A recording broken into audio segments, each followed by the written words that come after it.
Bismillah, sekarang kita lanjutkan pertemuan kelima. Masih dalam bab hidrokarbon. Ini bahasan terakhir dalam bab pertama, yaitu perhitungan kimia senyawa hidrokarbon. Ya, jadi di sini kita udah mulai ngitung-ngitung.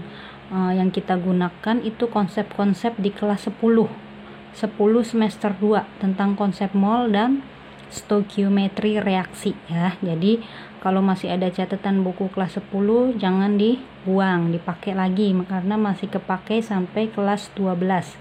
Konsep yang pertama yang digunakan itu hukum Gay-Lussac yang berbunyi waktu kelas 10, bila diukur pada P dan T yang sama, pada pressure and temperatur yang sama, pada suhu dan tekanan yang sama, volume gas yang bereaksi dan gas hasil reaksi berbanding sebagai bilangan bulat dan sederhana.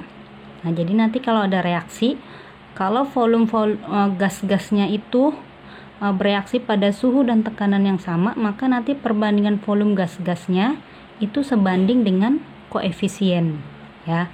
Koefisien ini kalau reaksinya belum setara ya kita setarain dengan cara kita ubah-ubah koefisiennya di penyetaran reaksi waktu kelas 10.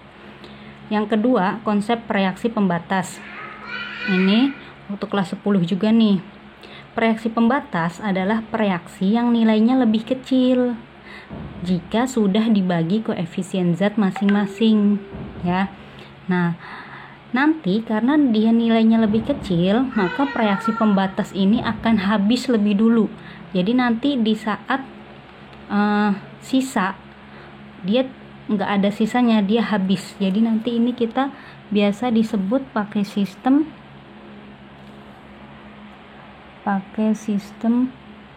MRS.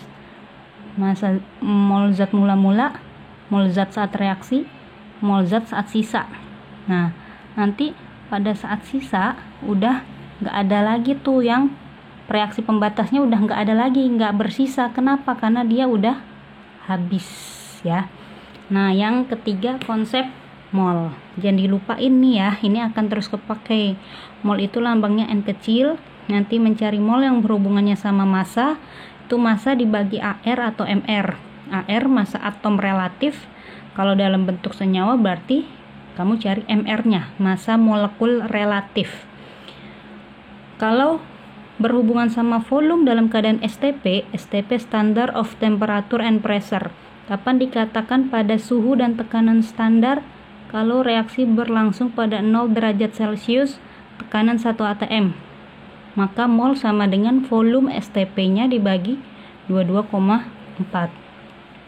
Nanti ketika reaksi berlangsung dalam keadaan non STP ya, berarti selain dari keadaan ini kamu pakai rumus yang ini, mol sama dengan P kali V dibagi R kali T. P tekanan, pressure, V volume, R tetapan nilainya 0,082, T suhu tapi satuannya dalam Kelvin.